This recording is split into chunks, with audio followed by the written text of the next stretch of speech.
What's up, everybody? Welcome to a brand new episode of MUT Tips. I am your host, Sean Taylor from the Made Up Theater, and let's jump into today's topic, the game of Blind Line online. The game of Blind Line is one of my favorite short-form improv games, and I've actually already done a MUT Tips on it, episode 23, so if you're interested on how the game works, go to episode 23 of MUT Tips. I'll discuss it more there. I'm going to go over how the game works a little bit here, but I'm mostly going to go over transferring this short-form game to video conferencing software such as Zoom. And a lot of short-form games can sometimes be very intricate, especially with setup and, execution. And transferring it to Zoom seems a little complicated, sometimes impossible, but I've found that every single improv game can work on Zoom. We just need to make a few changes. And yes, it won't be perfect. But hey, no good improv is perfect. We go on stage and treat it as though it is perfect. So get rid of all the discomfort around improvising on Zoom and sell this game. Let's get into how it works on Zoom. All right, here we are in our Zoom room getting ready to play the game of Blind Line with our two participants, Joe and Ferd. So for this game, I'm going to be acting as the host, and I'm going to show you the technology needs. It might be best if you're performing for a show to have the host not be the person in charge of the technology things, because it could get a little difficult to multitask. Sometimes people would opt to have just someone who's behind the scenes who has the host controls, who's not doing any performing, any hosting, they're doing all the technology stuff. So to get us started, for the game of Blind Line, we obviously have to send the participants out of the room where they can't hear anything going on right now, okay? So as you can see down here at the very bottom, we have the Participants tab, and I'm going to bring up the Chat tab as well. That'll be used in just a moment. So first of all, what we need to do is send them away. So you can do this in two ways. You can send these two into a breakout room, and the benefit of a breakout room is technically the two participants can actually talk to each other, video chat with each other while they are outside, okay? So that kind of replicates what we're able to do on stage. When we are in a soundproof area, the performers can still converse with each other. Now, the only downside to this is you can't monitor them, so if they're students, they might, do stuff behind the scenes that might be inappropriate. So I do it this way just to make it simple. We're going to send them into the waiting room, okay? This was somebody that someone told me. It's really helpful. Where you go to one of the participants, I'm under Joe right now. I'm going to click that double dot and just send him into the waiting room. And there goes Joe. We got Ferd here. You can also come over here to the participants tab and put them in a waiting room there. Either way works. So they are gone. They won't hear anything going on in this room right now until I bring them back. So while our participants are outside and they can't hear anything, the host is going to get some lines of dialogue that are going to be used in the next scene. Now, typically on stage, we would write them down on pieces of paper, but this isn't the stage. We can't do that, which means we're going to utilize a few different things. So I have chat up right now. And this is how I did it at first, but then I realized there's a downside to it, but chat will come in handy in just a moment. So if you were to say, everybody who are watching the scene, all the students in class, you might say, type something in a chat, like a line of dialogue. So I'll give an example of that, like, don't stop. Ooh, I can't. There we go. Don't stop believing. That's my contribution. Now, the problem with this is, and due to privacy restrictions on Zoom, which is totally great, you can't actually copy stuff in chat, okay? So how are we going to do this? Are we just going to type it into a separate place? So this is the best workaround, and that's to get a Google Doc or a Google Sheet. So I'm using Google Sheets. You can use Google Doc as well. I like Google Sheets just because people can type in lines in various rows, and I'll show you a few things about that. But first of all, you need to make sure that this Google Sheet is able to be edited by people who have the link. So at the top right, it says Share. Click on that. And you'll see that over here on Get Link, I have it. Anyone on the internet with this link can edit it, okay? So you would change there and just make sure under here that it's not restricted, it's anyone with the link. And you can also make sure editor is here, not just viewer or commenter, okay?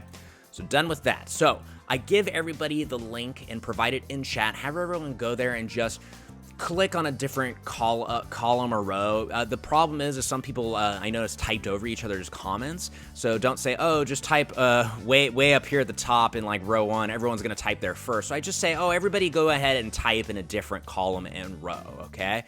You'll also notice sometimes people, like the actual bar will kind of light up, which means someone's typing in it. But I would have everyone just kind of pick one at random, ideally not too far down or too far to the right, and type in a line of dialogue. So don't stop believing is mine, and everybody else would contribute their lines. And perfect, I got an area where I can take lines of dialogue from. Now, before you bring the participants back into the room, you should probably organize your desktop a little bit, so you have the lines of dialogue on one side of the screen and your Zoom conference room on the other, okay? So right now, I've made a little spot over here on the right side of the screen. I made sure Zoom is not in full screen mode, that way I can manipulate the screen a little bit. And over here, we have my lines that I can easily copy-paste, okay? So next thing we need to do is bring Ferd and Joe back into the room. Again, if you need to see the participants tab, it's down here on the bottom here, as well as chat. You'll need both of those options. So participants is up, and let's admit them all back into the room, and we'll be ready to go.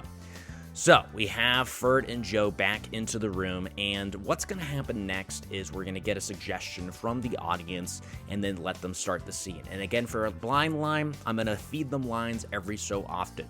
Now, the problem with this is, obviously, Ferd and Joe are going to be looking at chat every so often to see if they got a line, but we don't want their eyes on chat all the time. That's kind of distracting, right? We want them focused on their scene partner. So how do we balance that? We need to make sure Ferd and Joe have their chat open. They're not going to really be looking at it too much, only when they get that line. And to make sure they know when to look at chat, they're actually going to set up the host, okay? So how this will work is, say Joe is in the scene and he wants to get a line of dialogue, the equivalent of picking up a line of dialogue. He's going to feed me a line that indicates that he's ready for a line, and we'll look at chat. A great line to use that I say maybe use only this line at first is I have something to say. Something like that. You can say it in whatever emotional tone that's required, like I have something to say, or I have something to say, or I have something to say, you know? Inject an emotion into it. When Joe says that, I know that he wants to get a line, okay? Now, it might take a second for me to actually respond because I got to copy a line, bring up Joe's name in the chat, and that's a little tricky. It takes just a few moments. So I always say, allow some time for the host to actually deliver the line. And a good way to do this is Joe would say, I have something to say. Ideally, Ferd could get a line in there too. It's like, oh, what? It's not about the baby shower, right? Or, you know, oh, you really want to say something to me? You trust me? Just something to cover a little bit, okay? And Joe can also cover as well until he receives that line. So what I'm going to do is I'm going to quickly pick a line over here. It's best even sometimes just to have one copied and ready to go. So I'll take maybe the line, I like pickles. I have that copied. And now under chat at the bottom, I'll move myself over here a little bit. You'll see at the bottom over here, there's to everybody. I'm actually going to click that and do private, and I'm going to send that line to Joe. And then I'm going to go ahead and paste I like pickles and send it to him. And then he'll see it appear in chat and then say, I like pickles. And boom, he just successfully played the game of Blind Line. Now, for this game, you can vary up the way you cue the host that you're ready for a line, but just make it specific. Like, you know, something along the lines of, I have something I have to confess to you. Or like, you know, I've been wanting to give you advice for a long time, son. Anything like that. At first, just stick with, I have something to say. Practice doing that and get comfortable with that, and then go into actually, you know, modifying the way you deliver that line. Now, once you send a line from your Google Sheet, it's always best the second you copy it to just delete it so that it's gone, okay? So I like pickles is gone. I'm never gonna accidentally copy and paste it again, okay? And again, just to get yourself ready, just copy one at random, okay? Did anyone order a pizza? That's ready to go. And then Ferd and Joe are going to continue the scene. And then maybe Ferd will set me up again and say something along the lines of, you know, I got something to say. And I see at Ferd, oh my gosh, Ferd's got to get a line going. And I just copy and paste that, and boom, we are all set to go. Ferd just read that line, and the scene continues. Now, again, just make sure you tell your performers to just buy some time. As you notice, under the private chat tab, there's only Ferd and Joe. This will technically show everybody. So if you have like a class of 12 people, it's going to show all of their names. So you just need to make sure that that's probably the hardest time, is you have to like actually search for the names. Sometimes they show up more close to the top, not all the time. So just again, tell the performers to give you a few moments to find the name and send that message, okay?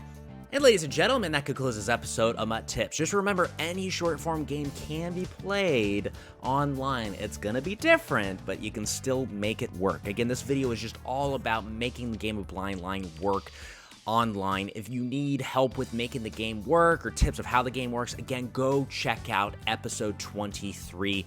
That'll give you some helpful tips for making that game successful. Other than that, if you enjoyed the video, give it a like down below. Also, comment with someone you would like addressed in a future video. I'm trying to gear all my MUT tips towards improvising online right now until everything returns back to normal. Subscribe on YouTube, as always. It's really helpful. Help us get to 1,000 subscribers. We're almost there, getting very close. Other than that, thank you so much, everybody. I'll see you next time for another episode of MUT Tips. Bye!